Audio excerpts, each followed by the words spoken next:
Jeff from Two Hacks Garage. Well, I tell you what, guys, Project Fastball, every stage of testing that we've done, we've improved on the ET and the mile per hour. Just to kind of catch you up where we're at with this, this is like a Baja Doodlebug mini bike. We completely redid it, engine and everything. It's a Predator 79cc engine. The stage 1 testing that we did on this was basically stock with a header. Stage 2 on this, we bypassed the governor. Stage 3 on this, we put a high-performance high-stall clutch.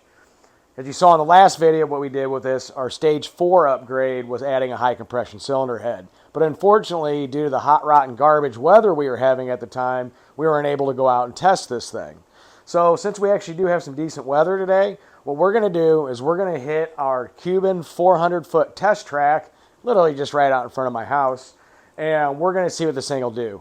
Now, mind you, we have always done 3 trial runs with this to kind of establish like a baseline average between all of them, and then from there, we'll be able to go back and see, did we go slower, did we go faster, where do we need to pick up. We still have more testing to do on this. I know we announced 5 stages of testing. The 5th stage, we're not announcing what that is. But we do also have some upgrades for more testing down the road. Some of it I got in. We're going to re-gear it and all that later on. But it's just going to be a continual building upon what we started with.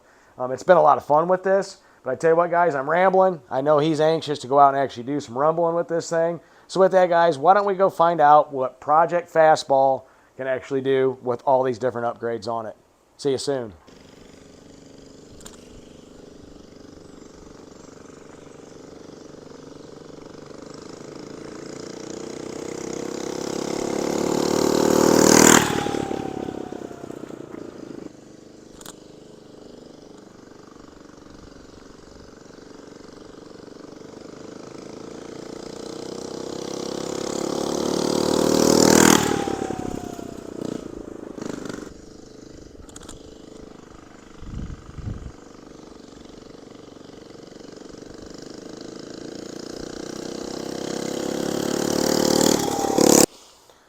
Well, stage 4 testing is done, and it actually didn't give us the desired results that we wanted.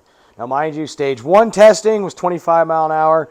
Stage 2 testing was 27. Stage 3 testing was 28.33. Those were averages based upon 3 runs each. Well, our first run on this was 26 mile an hour, and the second and third were 27. So we actually had an average of 26.67 miles per hour on this. The bog seems to be less, but for some reason, we lost 1.66 miles per hour on average with the stage 4 testing. So that kind of puts us actually right at where we were at with stage 2, which I'm not really overly concerned with this. Probably play around with the valves a little bit, but I also noticed that this carburetor has a jet in it that can be changed. So it might be something as simple as changing some jetting on this and going out and doing some more. It is a little bit cooler weather and all that type of stuff outside, so that should probably help a little bit. But you know what? You can't always bank on making an improvement and gaining success. I know this cylinder head has potential in it. I'm just not exactly 100% sure where we're going to start to find it, but that's why you do these iterations of testing. Everything can't be 100% perfect. Stage 1, 2, and 3 went well. Stage 4, well, you know what?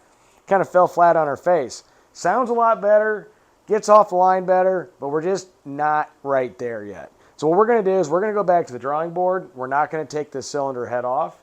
What we're going to end up doing is just play around jetting, play around some of the valve timing, and go from there. Our stage 5 testing is actually going to be really, really cool. Like I said, lips are sealed on that. And then after that, it's some gearing.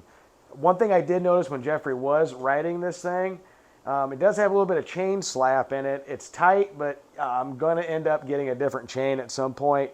And most likely what's going to happen with that is I'm going to put a tensioner in there. Just not a fan of that. We want to be safe on this and go that route. With that, I do want to get Jeffrey's perspective. What do you think? Well, I think one reason is that it's because we didn't break it into. That might be a factor of it, but I feel like it sounds a lot more better, and once we do break it in or we change the jetting, I feel like it will go a lot more faster. So yeah, you know what? Didn't work as what we thought. But this is a whole lot of fun.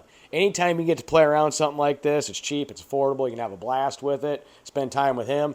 It's actually a whole lot of fun. So with that, guys, we're going to end this video saying we actually went slower when we thought we were going to go faster. But you know what? No worries, guys. We're going to end up going faster. Torque Racing Productions, better watch out because we're gunning for you. This Outlaw monkey bike is going to be calling you out. With that, guys, see you tomorrow.